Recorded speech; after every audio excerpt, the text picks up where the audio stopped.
பக்தி dream makers என்டர்மெண்டரின் Govind பட்டரின் கோடானு கோடி நமஸ்காரம். அதாவது 2023 டிசம்பர் மக்கள் மறக்க முடியாத ஒரு நாள். என்ன அப்படின்னா, சரியான மழை, காத்து, மழை காத்து எல்லாத்திலையும் நிறைய வீடுகள்ல வெள்ளப்பெருக்கு எடுத்துருது. சில வீடுகள்ல சாரல்னால மழை எல்லாமே நனைஞ்சு போச்சு, எல்லாமே போயிடுது. எத்தனை பேர் புலம்பிறாங்க இல்லையா, இது மாதிரி ஆயிடுச்சு, அந்த ஆயிடுச்சு. எல்லாரும் மழை தண்ணி, ரோட்ல வெள்ளம். ஆனா எங்க வீட்டுல வெள்ளம் வரல, ஆனா ரோட்ல வெள்ளம். நடந்து போனேன், நடந்து வந்தேன், வீட்டுக்குள்ளதான் வரேன், காலம் மீண்டு உள்ள வரேன். இருந்தாலும் எனக்கு ஒரு கில்ட்டி, எனக்கு ஒரு பயம். என்ன, என் வீட்டை விட்டு ஐஸ்வர்யம் போய்விட்டதா? ஒரே ஸ்மெல் வீட்டுல. எங்கெல்லாம் வெள்ள பாதிப்பு இருந்ததோ அந்த வீட்டில எல்லாம் தண்ணி சாக்கடையும் சேர்த்து கொண்டு வந்தது. நம்ம எவ்வளவுதான் கிளீன் பண்ணாலும் அந்த வீடெல்லாம் ஒரே நாற்றமாக இருக்கிறது என்றும். உண்மைதானே இது? அப்ப எல்லாராலையும் இதற்காக ஒரு பரிகார ஹோமங்களோ எதுவோ செய்ய முடியாது. அதுக்கான பணம், ஏற்கனவே பண செலவு, திரும்பவும் பணம், அதுக்கு ஹோமம் பண்ணணும், அது பண்ணணும், அது ஏகப்பட்ட செலவாகும். அதாவது வேற வீட்டுல போய் தங்கிட்டோம். எங்க வீடு 4-5 நாளா பூட்டியே கிடந்தது விளக்கேத்தல. நீங்க பிரம்ம முகூர்த்தத்துல விளக்கேத்துங்கிறீங்க, சாயங்காலம் ஏத்துங்கிறீங்க. எங்களால ஏத்தவே முடியலையே. சுவாமிக்கு நைவேத்தியமே பண்ண முடியல. ஒவ்வொருத்தரும் துண்டக்கான துணியக்கான ஓடி போயிட்டோம். கிடைக்கிறத சுருட்டிட்டு ஒவ்வொரு வீட்லயா நம்ம இருந்தோம் இல்லையா? அப்படித்தானே இருந்தோம். ஒரு வீட்டுல இருந்து எல்லாம் பண்ணி எல்லாம் செஞ்சுட்டு இப்ப வீடெல்லாம் கிளீன் பண்ணி காடான்னு வந்தாச்சு வீட்டுக்கு. இது என்ன அப்படின்னா, உங்களுக்கு ஒரு கில்ட்டி, ஒரு பயம். என் வீட்டை விட்டு ஐஸ்வர்யம் போய், ஏன்னா பொருள் எல்லாம் போயிடுத்து இல்ல. ஆசையா செஞ்ச பூஜை சாமானுடைய பொருள் எல்லாம் போயிடுத்து, வீணா போயிடுத்து தண்ணி இல்ல. அதுக்கு அடுத்தது எடுத்தீங்கன்னா, தண்ணி கண்ட தண்ணி உள்ள வந்துடுத்து. யார் யாரையோ கூட்டு கிளீன் பண்ண சொன்னோம், எல்லாம் பண்ணியாச்சு, ஃபினாயில் போட்டாச்சு, எல்லாம் செஞ்சாச்சு.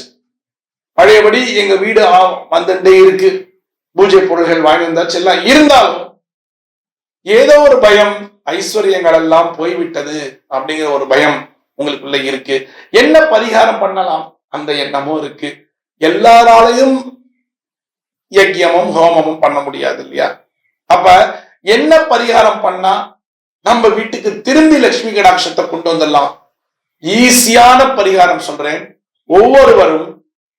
ஒவ்வொருவருமே யாரெல்லாம், யார் வீட்டுக்கெல்லாம் தண்ணி போச்சோ, யார் வீட்டிலெல்லாம் பொருள் போச்சோ, யாரெல்லாம் மழை தண்ணியில நடந்து வீட்டுக்கு வந்து அந்த வீடு அசிங்கமாக போனதோ, அவர்களுக்கு எல்லாமே ஒரே பரிகாரம், ரொம்ப ஈஸியான பரிகாரம். என்னவென்றால், நீங்கள் செய்யக்கூடிய ஒரு பரிகாரம் என்னன்னா, சிம்பிள் பரிகாரம். பச்சை கற்பூரம் இருக்கா வீட்டுல? பச்சை கற்பூரம் போயிடுதா தண்ணியில? பரவாயில்ல, வாங்கிட்டு வாங்க. பச்சை கற்பூரம், ஏலக்காய் பொடி, கிராம்ப வாங்கி பொடி பண்ணி வைங்க. பச்சை கற்பூரம், ஏலக்காய் பொடி, கிராம்பு பொடி, இந்த 3 பொடியும் ஒரு சேர கலக்கணும். கலந்து தண்ணி இருக்கு இல்லையா, டம்ளர்ல தண்ணி எடுத்துக்கோங்க, இல்ல ஒரு பித்தளை சொம்புல தண்ணி எடுத்துக்கோங்க. உங்க பூஜை அறையில வைங்க. புதுசா போட்டோ எல்லாம் வாங்கிட்டீங்கல்ல, பூஜை அறையில வைங்க. மாவளை வச்சுக்கோங்க, பறிச்சு கொண்டு வாங்க. பூஜை அறையில வச்சுட்டு மாவளைய அந்த சொம்புக்குள்ள போட்டு வெளியில வர மாதிரி மாவளை கும்பம் ரெடி பண்ணி வர மாதிரி வச்சுட்டு, நான் சொல்லக்கூடிய மந்திரங்களை கரெக்டா சொல்லுங்க. 18 முறை சொல்லுங்க. ஓம் நமோ வாசுதேவாய நமக, ஓம் நமோ வாசுதேவாய நமக, ஓம் நமோ சங்கர்ஷனாய நமக, ஓம் நமோ சங்கர்ஷனாய நமக, ஓம் ஹரி ஸ்ரீஹரி முரஹரி அம்புஜாட்சா அச்சுதா பஞ்சாயுதா பாண்டவதூதா, ஓம் நமச்சிவாய, ஓம் விநாயகாய நமக, ஓம் முருகாய நமக. இந்த மந்திரத்தை சொல்லி கையை கூப்பிக்கோங்க, கண்ணை மூடிக்கோங்க. அந்த மந்திரங்களை சொல்லி, கும்பத்துல தண்ணி இருக்கு, தண்ணியில ஏலக்காய் பொடி இருக்கு, கிராம்பு பொடி இருக்கு, அதுக்கப்புறம் பச்சை கற்பூரம் இருக்கு. இந்த மூணுமே நீங்கள் சொல்லக்கூடிய மந்திரத்தை உள்வாங்கக்கூடிய ஒரு சக்தி இருக்கிறது. கத்தித்தான் சொல்லணும். பக்கத்துல சொம்பு பக்கத்துல நின்று நான் சொன்ன மந்திரத்தை கத்தி சொல்லுங்க. கத்தி சொல்ல 21 முறை சொல்லணும். அப்படியே கண்டினியூவா சொல்லிட்டு போங்க. 21 வந்துடும். கண்டினியூவா சொல்லுங்க. சொல்லிட்டு நீ என்ன பண்ணுங்க, கண்ணை திறந்து அந்த சொம்புல இருக்கிற மாவளைய திருப்பி புடிச்சுக்கிட்டு உங்க வீட்டு வாசல்லேந்து ஓம் நமோ நாராயணாய, ஓம் நமோ நாராயணாய, ஓம் நமோ நாராயணாய, ஓம் நமோ நாராயணாய அப்படின்னுங்கிற மந்திரத்தை சொல்லி வீடு ஃபுல்லா தளிச்சிடணும். தளிச்சுட்டு கடைசியில அந்த கும்பத்தை நேர கொண்டு வந்து பூஜை ரூம்ல வச்சு கற்பூரத்தை போட்டு கரண்டியில போட்டு மணி அடிச்சுக்கிட்டு அங்க சுவாமிகிட்ட காமிச்சிட்டு நேர தலைவாசல் வந்துருங்க. மணி அடிச்சுக்கிட்டே தலைவாசல்ல காமிச்சிட்டு உங்க வீடு ஃபுல்லா காமிங்க. டியூப்ளெக்ஸா இருக்கு, மாடி ஏற முடியாது. நான் மாடி ஏறணுங்கிற அவசியம் இல்லை. மாடி வேணாம், கீழே தான் எல்லாத்தையும் பண்ணிட்டு என் வீடு மாடி வீடா இருக்கு, மாடி வீடு தனியா பண்ணிக்கோங்க. மாடி வீடு 2வது ஃப்ளோர் இருக்கு, நாங்க பண்ணலாமா? யார் வேணாலும் பண்ணலாம். ஆனா டியூப்ளெக்ஸ் வீடு அப்படின்னா அவங்க மேல ஏறணுங்கிற அவசியம் இல்லை. உங்களால முடியும்னா மேலையும் ஏறி பண்ணலாம். தீர்த்தத்தை தளிங்க, புரோக்ஷணம் சொல்லுவோம். தீர்த்தத்தை தளிச்சுட்டு நேர வந்து கற்பூர ஆரத்தி எல்லா இடத்துலயும் காமிச்சிட்டு சாமி கிட்ட கற்பூர ஆரத்தி வச்சு நல்ல கை கூப்பி என்னுடைய வீட்டிலே ஐஸ்வர்யம் என்றும் நிலைத்து நிற்க வேணுமாய் அருள் புரிவாயாக சுவாமிகளே அப்படிங்கிற மந்திரத்தை சொல்லிட்டு நீங்கள் உங்க வேலையை பார்க்க போயிடலாம். இப்ப என்ன, விட்டு போன ஐஸ்வர்யம் உங்க வீட்டிலே திரும்பி கிடைத்து விட்டது. மனசுதான் காரணம் எல்லாத்துக்கும், ரைட்டுங்களா? ஏன்னா ஐஸ்வர்யம் நீங்க எவ்வளவு பண்ணாலும் எவ்வளவு பொருள் போனாலும் உங்க வீடு என்னைக்கும் வைப்ரேஷனாவே இருக்கும். அதை பத்தி கவலைப்படாதீங்க.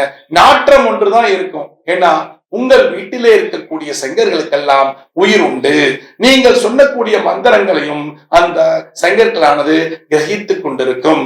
அப்ப திரும்பி வந்து நீங்க மணி அடிச்சுட்டீங்கன்னா அந்த செங்கல் வைப்ரேஷன் எல்லாம், அதாவது குட் வைப்ரேஷனை உங்க வீட்டுல பாஸ் பண்ண ஆரம்பிச்சிடும். அதுக்குதான் இந்த பச்சை கற்பூரத்தை தளிச்சுக்கிட்டே வந்தீங்கன்னா எல்லாமே சக்சஸ் ஆகும்.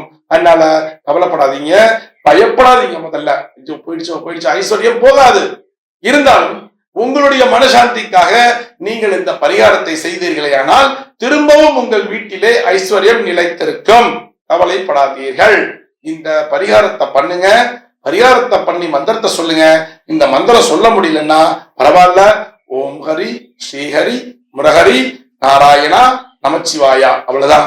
ஓம் ஹரி ஸ்ரீஹரி முரஹரி நாராயணா நமச்சிவாயா, கோவிந்தா கோவிந்தா கோவிந்தா, ஹரே ராம ராம ராம ஹரே ஹரே, ஹரே கிருஷ்ண கிருஷ்ண கிருஷ்ண ஹரே ஹரே, சர்வம் ஸ்ரீ கிருஷ்ணார்ப்பணம் அப்படின்னு சொல்லிட்டு தீர்த்தத்தை எடுத்து ஓம் நமோ நாராயணாங்கிற மந்திரத்தை சொல்லி வீடு ஃபுல்லா தளிங்க. தளிச்சிட்டீங்கன்னா உங்களுடைய ஐஸ்வர்யம் என்றும் உங்களை விட்டு போகாது, திரும்பவும் உங்களுக்கு கிடைக்கும். ஒன்னே ஒண்ணு மட்டும் சொல்றேன், எதற்குமே கவலைப்படாதீர்கள். யதா யதாகி தர்மஸ்ய கிளானி பவதி பாரத அப்யுத்தானம் தர்மஸ்ய ததாத்மானம் சுஜாமியகம். நாம் வரும்பொழுது எதையுமே கொண்டு வரலை, போகும் பொழுது எதையும் எடுத்துட்டு போக முடியாது. இடைப்பட்டதெல்லாம் ஒரு நாடகங்கள் தான். கடவுள் ஏதோ ஒரு ரூபத்துல நமக்கு வரக்கூடிய பெரிய கஷ்டத்தை தடுத்து நிறுத்தி சின்ன கஷ்டமாக கொடுத்து கொண்டிருக்கிறார் என்ற அர்த்தம். கடவுள் நம்மட்டேந்து ஒரு பொருளை பிடிக்கிட்டார்னா திரும்பி நமக்கு அந்த பொருளை 2 மடங்காக 3 மடங்காக கொடுப்பார் என்ற நம்பிக்கை வைத்துக் கொள்ளுங்கள். நிச்சயமாக நடக்கும். செய்யறீங்களா? கவலைப்படாதீங்க. கடவுளுடைய சன்னிதானத்துல போய் பாதத்துல சமர்ப்பிச்சிருங்க. அவர் பார்த்துப்பார் எல்லாத்தையும். மீண்டும் ஒரு சாஸ்திர சம்பிரதாயத்துல நான் உங்களை சந்திக்கிறேன்.